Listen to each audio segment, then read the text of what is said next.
ಶ್ರೀ ಕ್ಷೇತ್ರ ಧರ್ಮಸ್ಥಳ ಗ್ರಾಮಾಭಿವೃದ್ಧಿ ಯೋಜನೆಯ 547ನೇ ಶುದ್ಧಗಂಗಾ ಘಟಕದ ಉದ್ಘಾಟನೆ ಕಾರ್ಯಕ್ರಮವನ್ನು ಹಮ್ಮಿಕೊಳ್ಳಲಾಗಿತ್ತು. ಶ್ರೀನಿವಾಸಪುರ ತಾಲೂಕು ದಳಸೂರು ಗ್ರಾಮದಲ್ಲಿ ಶ್ರೀ ಕ್ಷೇತ್ರ ಧರ್ಮಸ್ಥಳ ಗ್ರಾಮಾಭಿವೃದ್ಧಿ ಶ್ರೀನಿವಾಸಪುರ ಯೋಜನೆಯ 2ರ ಘಟಕದ ವತಿಯಿಂದ ದಳಸೂರು ಗ್ರಾಮದಲ್ಲಿ 547ನೇ ಶುದ್ಧಗಂಗಾ ಘಟಕವನ್ನು ರಾಜ್ಯ ಮಾವು ಮಂಡಳಿ ಮಾಜಿ ಅಧ್ಯಕ್ಷ ಎಲ್ ಗೋಪಾಲಕೃಷ್ಣ ಉದ್ಘಾಟಿಸಿದರು. ಈ ಘಟಕದ ಸ್ಥಾಪನೆಗೆ ಶ್ರೀ ಕ್ಷೇತ್ರ ಧರ್ಮಸ್ಥಳ ಗ್ರಾಮಾಭಿವೃದ್ಧಿ ಯೋಜನೆಯಿಂದ ಎಷ್ಟು ಹಣ ಖರ್ಚು ಮಾಡಿದರೆಂದು ಮುಖ್ಯವಲ್ಲ, ಇದು ಬೆಲೆ ಕಟ್ಟಲಾಗದ ಒಂದು ಒಳ್ಳೆಯ ಕೆಲಸವನ್ನು ಶ್ರೀ ವೀರೇಂದ್ರ ಹೆಗ್ಗಡೆಯವರು ಮಾಡಿರುವುದು ಗ್ರಾಮೀಣ ಭಾಗದ ಜನರ ಪುಣ್ಯ ಎಂದು ಭಾವಿಸುತ್ತೇನೆ ಎಂದು ಹೇಳಿದರು. ಪ್ರತಿಯೊಬ್ಬ ಮನುಷ್ಯನಿಗೂ ನೀರು ಬಹಳ ಅವಶ್ಯಕತೆ. ಶುದ್ಧ ನೀರು ಕುಡಿಯುವುದರಿಂದ ಆರೋಗ್ಯ ಸುಧಾರಣೆಯಾಗುತ್ತದೆ. ಈ ನಿಟ್ಟಿನಲ್ಲಿ ವೀರೇಂದ್ರ ಹೆಗ್ಗಡೆಯವರ ದೂರದೃಷ್ಟಿಯಿಂದ ಗ್ರಾಮೀಣ ಭಾಗದ ಜನರಿಗೆ ಶುದ್ಧ ನೀರು ನೀಡುವ ಕಾರ್ಯಕ್ರಮವನ್ನು ಬಹಳ ಶ್ಲಾಘನೀಯ ಎಂದು ಹೇಳಿದರು. ಶ್ರೀನಿವಾಸಪುರ ಘಟಕದ 2ರ ಯೋಜನೆಯಾಧಿಕಾರಿ ಕಾಂತಪ್ಪನವರು ಮಾತನಾಡಿ, ನಾವು ಯಾವುದೇ ಒಬ್ಬ ವ್ಯಕ್ತಿಯ ಸಹ ಕಷ್ಟದಲ್ಲಿರಬಾರದು ಎಂಬ ಸಂಕಲ್ಪದೊಂದಿಗೆ ಪೂಜ್ಯರು ಅನೇಕ ಕಾರ್ಯಕ್ರಮಗಳನ್ನು ರೂಪಿಸಿ ಸಮಾಜದ ಕಟ್ಟಕಡೆಯ ವ್ಯಕ್ತಿಗೂ ಸಹಾಯ ಹಸ್ತ ಚಾಚಿದ್ದಾರೆ. ಸಮಾಜದ ಎಲ್ಲ ಜನರು ಆರೋಗ್ಯವಾಗಿರಬೇಕೆಂದರೆ ಅವರು ಸೇವಿಸುವ ಆಹಾರ ಮತ್ತು ನೀರು ಮುಖ್ಯವಾಗಿರುತ್ತದೆ.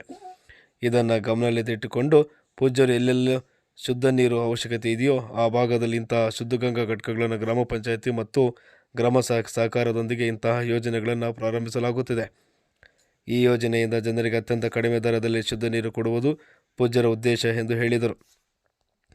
ಜಿಲ್ಲಾ ನಿರ್ದೇಶಕ ಪದ್ಮಯ್ಯ ಮಾತನಾಡಿ, ನಮ್ಮದು ಮೈಕ್ರೋ ಫೈನಾನ್ಸ್ ಸಂಸ್ಥೆಯಲ್ಲ, ನಾವು ಕರ್ನಾಟಕ ಗ್ರಾಮೀಣ ಬ್ಯಾಂಕ್ನ ಸಹಭಾಗಿತ್ವದಲ್ಲಿ ವ್ಯವಹಾರ ಮಾಡಿಕೊಳ್ಳುತ್ತಿದ್ದೇವೆ.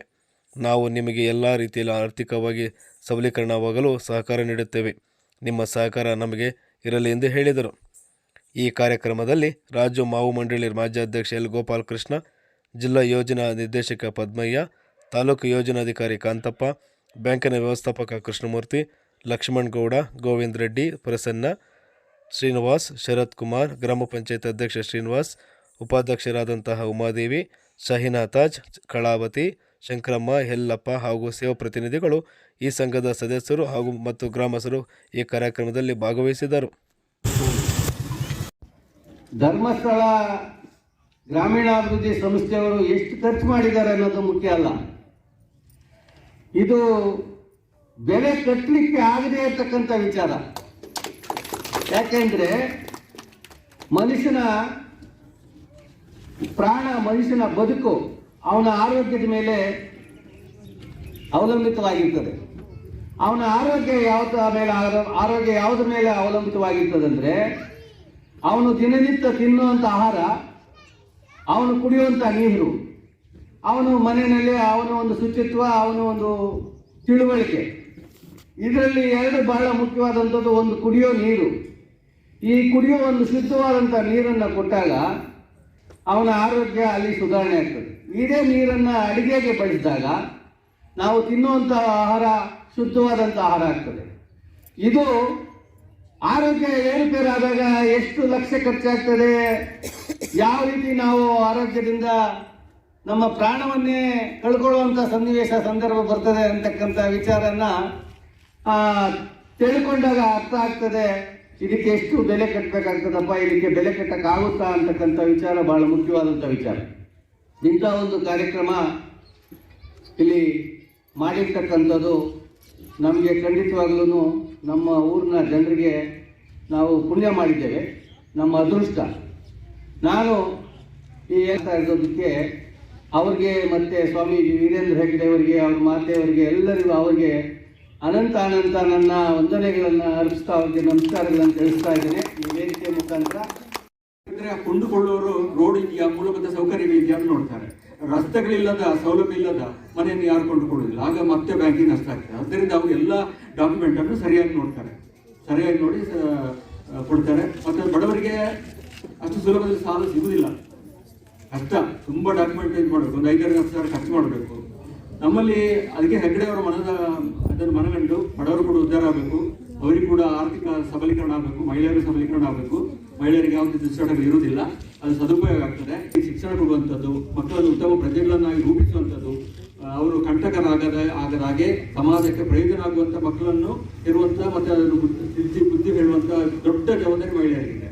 ಹಾಗೆ ಹೆಗ್ಗಡೆಯವರು ಇವತ್ತು ಮತ್ತು ಅಮ್ಮನವರು ಮಹಿಳೆಯರ ಬಗ್ಗೆ ಬಹಳ ಕಾಳಜಿ ವಹಿಸಿ ಅವರಿಗೆ ಇವತ್ತು 3 ರಿಂದ 5 ಲಕ್ಷ ಸಾಲ ಸಿಡಿಪಿಯಲ್ಲಿ 5 ಲಕ್ಷ ಅಂಗಡಿ ಮಾಡಿಕೊಡೋದಕ್ಕೆ ಈ ಥರ 3 ಲಕ್ಷ ಸಾಲವನ್ನು ನಮ್ಮ ಮುಖಾಂತರ ಕೊಡ್ತಾ ಇದ್ದೇವೆ.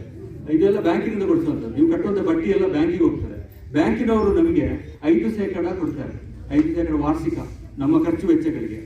ನಮ್ಮ ಆಫೀಸು, ನಮ್ಮ ಸಿಬ್ಬಂದಿಗಳು, ರಾಜ್ಯದಲ್ಲಿ 45,000 ಸಿಬ್ಬಂದಿಗಳಿದ್ದೇವೆ ನಾವು. ಉದಾಹರಣೆಗೆ ಇವತ್ತು ಸಾಲ ತಗೊಂಡು ಅನೇಕ ಜನ ಇವತ್ತು ತನ್ನ ಬದುಕನ್ನು ಬದಲಾಯಿಸಿಕೊಂಡಿದ್ದಾರೆ. ಬ್ಯಾಂಕಿನಲ್ಲಿ ಅವಕಾಶ ಇಲ್ಲದಾಗ ನೇರವಾಗಿ ಬಹಳ ಸುಲಭ ಪಂಚಾಯತ್ ವ್ಯಾಪ್ತಿಯಲ್ಲಿ ನಮ್ಮ ಧರ್ಮಸ್ಥಳ ಗ್ರಾಮಾಭಿವೃದ್ಧಿ ಯೋಜನೆಯಲ್ಲಿ ಸೇರಿಕೊಂಡಿದ್ದಾರೆ.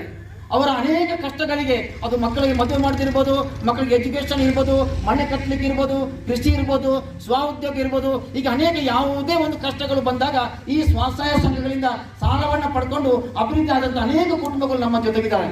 ಬಹುಶಃ ಅವರು ಇಲ್ಲಿಯವರೆಗೆ ಈ ಒಂದು 8 ಲಕ್ಷ ರೂಪಾಯಿಯಷ್ಟು ಸಹಾಯಧನವನ್ನು ಕೊಟ್ಟು ಪಂಚಾಯತ್ ವ್ಯಾಪ್ತಿಯಲ್ಲಿ ಕೊಡಲಾಗಿದೆ.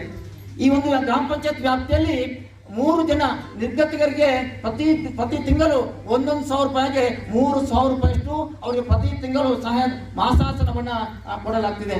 ಒಂದು ವಾಸ್ತವ್ಯ ಮನೆಯನ್ನ ಕಟ್ಟಿ ಅವರಿಗೆ ವಾಸಕ್ಕೆ ಯೋಗ್ಯವಾಗಿ ಅವರ ಕೊಡ್ಲಿಕ್ಕೆ ಈಗಾಗಲೇ ತಯಾರಿ ಆಗ್ತಿದೆ.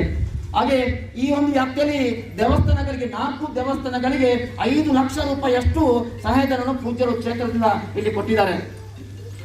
ಕೃಷಿ ಅನುದಾನ, ಕೃಷಿ ತರಬೇತಿಗಳು, ಕೃಷಿ ಪ್ರಾತ್ಯಕ್ಷಿಕಗಳು, ಹೀಗೆ 1 ಲಕ್ಷ ರೂಪಾಯಿಯಷ್ಟು ಈ ವರ್ಷ ಈ ಭಾಗದ ರೈತರಿಗೆ, ಬೇರೆ ಬೇರೆ ಸ್ವಉದ್ಯೋಗ ಮಾಡುವಂತಹ ಸದಸ್ಯರಿಗೆ ಅನುದಾನವನ್ನ ಕೊಟ್ಟಿದ್ದೀವಿ. ಹಾಗೆ ಸ್ವಾಸ್ಥ್ಯ ಸಂಕಲ್ಪ ಕಾರ್ಯಕ್ರಮ, ಬೇರೆ ಬೇರೆ ಶಾಲೆಯಲ್ಲಿ ಈ ಒಂದು ಕಾರ್ಯಕ್ರಮವನ್ನು ಅಳವಡಿಕೆ ಮಾಡಲಾಗಿದೆ. ಒಟ್ಟಿನಲ್ಲಿ ತುಂಬಾ ಅನುದಾನಗಳು ನಮ್ಮ ಈ ಗ್ರಾಮ ಪಂಚಾಯತ್ ವ್ಯಾಪ್ತಿಯಲ್ಲಿ ಅನೇಕ ಸದಸ್ಯರಿಗೆ ಸದುಪಯೋಗ ಆಗಿದೆ. ಇವತ್ತು ಮತ್ತೊಂದು ಅದಕ್ಕೆ ಗರಿ ಸೇರಿದೆ. ಶುದ್ಧ ಗಂಗಾ ಘಟಕವನ್ನು ಕೂಡ ಧರ್ಮಸ್ಥಳ ಗ್ರಾಮಾಭಿವೃದ್ಧಿ ಯೋಜನೆಯಲ್ಲಿ 5 ಲಕ್ಷ ರೂಪಾಯಿ ವೆಚ್ಚದಲ್ಲಿ ಈ ಒಂದು ಘಟಕಕ್ಕೆ ಸಹಾಯಧನವನ್ನು ಕೊಟ್ಟಿದ್ದಾರೆ. ಹಾಗಾಗಿ ಈ ವ್ಯಾಪ್ತಿಯ, ಈ ಪ್ರದೇಶದ ಎಲ್ಲರೂ ಈ ಒಂದು ಕ್ಷೇತ್ರದ ಋಣಿಗಳು ನಾವೆಲ್ಲ ಇದ್ದೀವಿ. ಹಾಗಾಗಿ ಈ ಒಂದು ಕಾರ್ಯಕ್ರಮವನ್ನ ನೀವೆಲ್ಲರೂ ಸಹಕಾರ ಕೊಟ್ಟರೆ ಇನ್ನಷ್ಟು ಉತ್ತಮ ರೀತಿಯಲ್ಲಿ ಮಾಡಿಕೊಂಡು ಹೋಗಲಿಕ್ಕೆ ಸಾಧ್ಯತೆ ಇದೆ. ನಾವು ಏನು ಧರ್ಮಸ್ಥಳ ಗ್ರಾಮಾಭಿವೃದ್ಧಿಯಿಂದ ಪೂಜ್ಯರು ಯಾವುದೇ ಫಲಾಪೇಕ್ಷೆ ಇಲ್ಲದೆ, ಯಾವುದೇ ನಿರೀಕ್ಷೆ ಇಲ್ಲದೆ ಅನೇಕ ಕಾರ್ಯಕ್ರಮವನ್ನು ತಮ್ಮ ಬಡ ಜನಗಳಿಗೆ, ಸಮಾಜಕ್ಕೆ ಕೊಡ್ತಿರುವಂತಹ ಈ ಸಂದರ್ಭದಲ್ಲಿ ನಾವೆಲ್ಲದನ್ನ ಪ್ರೋತ್ಸಾಹಿಸಿ, ನಾವೆಲ್ಲದನ್ನು ಸಹಕಾರ ಕೊಟ್ಟರೆ ಇನ್ನಷ್ಟು ಒಳ್ಳೆಯ ಕಾರ್ಯಕ್ರಮವನ್ನು ಮಾಡಲಿಕ್ಕೆ ಸಾಧ್ಯತೆ ಇದೆ.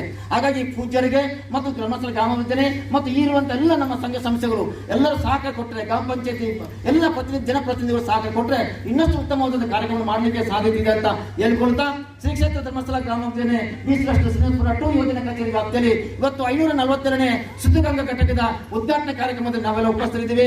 ಈ ಮೂಲೆಯಲ್ಲಿ ಕೂಡ ಒಬ್ಬ ವ್ಯಕ್ತಿ ಕಷ್ಟದಲ್ಲಿ ಇರಬಾರ್ದು.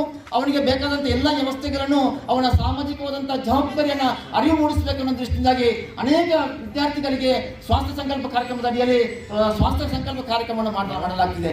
ಹೀಗೆ ಅನೇಕ ಕಾರ್ಯಕ್ರಮಗಳನ್ನ ಸಂಘ ಸಂಸ್ಥೆಗಳ ಜೊತೆಗೆ ಮಾಡಿಕೊಂಡು ಧರ್ಮಸ್ಥಳ ಗ್ರಾಮಾಭಿವೃದ್ಧಿ ಬರ್ತಿದೆ. ಅದರ ಜೊತೆಗೆ ನಮ್ಮೆಲ್ಲ ಸಮಾಜದ ಜನರು ಆರೋಗ್ಯವಂತರಾಗಿ ಇರಬೇಕು ಎನ್ನುವ ದೃಷ್ಟಿಯಿಂದಾಗಿ ಯಾವುದೇ ರೀತಿಯಲ್ಲೂ ಒಬ್ಬ ವಿದ್ಯಾರ್ಥಿಗಿರ್ಬೋದು ಅಥವಾ ಒಂದು ಕುಟುಂಬ ಸದಸ್ಯರಿಗಿರ್ಬೋದು ಆರೋಗ್ಯ ಉತ್ತಮವಾಗಿರ್ಬೇಕಾದ್ರೆ ಅವನು ಸೇವಿಸುವಂತಹ ಆಹಾರ ಕೂಡ ಅಷ್ಟೇ ಮುಖ್ಯ. ಅದಕ್ಕಿಂತಲೂ ಮುಖ್ಯ ಅವನು ಸೇವಿಸುವಂತಹ ನೀರು ಬಹಳಷ್ಟು ಅಮೃತ ಅಂತ ಹೇಳ್ತೀವಿ. ಈ ಅಮೃತ ಜಲ ಬಹುಶಃ ನಾವು ಅದನ್ನು ಶುದ್ಧೀಕರಣ ಮಾಡಿ ಕೊಡ್ತೀವಿ ಮಾತ್ರ ಒಬ್ಬ ವ್ಯಕ್ತಿ ಆರೋಗ್ಯವಂತ ವ್ಯಕ್ತಿಯಾಗಿ ಬದುಕಲಿಕ್ಕೆ ಆಗುತ್ತೆ. ಅವನೊಂದು ಸಮಾಜಕ್ಕೆ ಒಬ್ಬ ಆಸ್ತಿಯಾಗಿ ಬರಲಿಕ್ಕೆ ಸಾಧ್ಯ ಇದೆ. ಈ ದೃಷ್ಟಿಯಲ್ಲಿ ಎಲ್ಲೆಲ್ಲಿ ಇಂಥ ಪೌರಾಣಿಕವಾದಂತಹ ನೀರನ್ನು ಜನಗಳು ಕುಡಿತಾರೋ ಅಂತ ಕಡೆ ಎಲ್ಲವನ್ನ ನಮ್ಮ ಗ್ರಾಮ ಪಂಚಾಯಿತಿ ಮತ್ತು ಇತರ ಸಂಘ ಸಂಸ್ಥೆಯವರ ಮತ್ತು ಸಮಾಜದ ಮುಖಂಡರ ಸಹಕಾರದೊಂದಿಗೆ ಶುದ್ಧ ಗಂಗಾ ಘಟಕವನ್ನು ಪ್ರಾರಂಭ ಮಾಡಲಾಗಿದೆ. ಈ ಮೂಲಕ ನಮ್ಮ ಎಲ್ಲ ಜನಗಳಿಗೆ, ಬೇರೆ ಬೇರೆ ದೂರದ ಊರುಗಳಿಗೆ ಹೋಗಿ ಬರುವಂತಹ ಜನಗಳಿಗೆ ಅತಿ ಕಡಿಮೆ ದರದಲ್ಲಿ, ಕಡಿಮೆ ರೂಪಾಯಿಯಲ್ಲಿ ಶುದ್ಧವಾದಂತಹ ನೀರನ್ನು ಕೊಡಬೇಕು ಎನ್ನುವಂಥ ದೃಷ್ಟಿ ಪೂಜ್ಯರದು. ಅದರ ಮೂಲಕ ಅದರ ಇಂದಿನ ಉದ್ದೇಶ ಎಲ್ಲ ಜನಗಳು ಸಮಾಜದಲ್ಲಿರುವಂಥದ್ದು ಆರೋಗ್ಯವಾಗಿ ಇರಬೇಕು ಎನ್ನುವಂಥದ್ದು ಉದ್ದೇಶ. ಈ ದೃಷ್ಟಿ ಇಟ್ಕೊಂಡು ಇವತ್ತು ನಮ್ಮ ದಳಸನೂರು ಗ್ರಾಮ ಪಂಚಾಯತ್ ವ್ಯಾಪ್ತಿಯಲ್ಲಿ ಗ್ರಾಮ ಪಂಚಾಯತಿಯವರ ಮತ್ತು ಊರಿನ ಎಲ್ಲರ ಸಹಕಾರದ ಮೂಲಕ ಇವತ್ತು 547ನೇ ಶುದ್ಧ ಗಂಗಾ ಘಟಕವನ್ನು ಇವತ್ತು ಉದ್ಘಾಟನೆ ಅಧಿಕೃತವಾಗಿ ಮಾಡ್ತಿದ್ದೀವಿ. ಹಾಗಾಗಿ ಈ ಒಂದು ಕಾರ್ಯಕ್ರಮವನ್ನ ನಮ್ಮೆಲ್ಲರ ಸಹಕಾರ ಮೂಲಕ ಗ್ರಾಮ ಪಂಚಾಯತಿಯವರಿಗೆ ಕೊಡುಗಿದೆ, ಊರಿನ ಗಣ್ಯರ ಕೊಡುಗಿದೆ, ಹಾಗೆ ಪೂಜ್ಯರು ಕೂಡ ಇದಕ್ಕೆ 5 ಲಕ್ಷ ರೂಪಾಯಿಯಷ್ಟು ಸಹಾಯಧನವನ್ನ ಕೊಟ್ಟಿದ್ದಾರೆ. ಈ ಎಲ್ಲ ನಿರೀಕ್ಷೆಯಿಂದಾಗಿ ಇವತ್ತು ಅದನ್ನು ಎಲ್ಲ ಕಾಮಗಾರಿಗಳನ್ನು ಮುಗಿಸಿ ಕಳೆದ 1-2 ವಾರದ ಈಚೆಗೆ ಎಲ್ಲ ಕಾಮಗಾರಿಗಳು ಮುಗಿದು ಜನರಿಗೆ ಅದರ ಉಪಯೋಗ ಆಗುವ ರೀತಿಯಲ್ಲಿ ಅದನ್ನು ಅಳವಡಿಕೆ ಮಾಡಲಾಗಿದೆ. ಇವತ್ತು ಇದರ ಅಧಿಕೃತ ಕಾರ್ಯಕ್ರಮವನ್ನು ಇವತ್ತು ಮಾಡ್ತಿದ್ದೀವಿ. ಬಹುಶಃ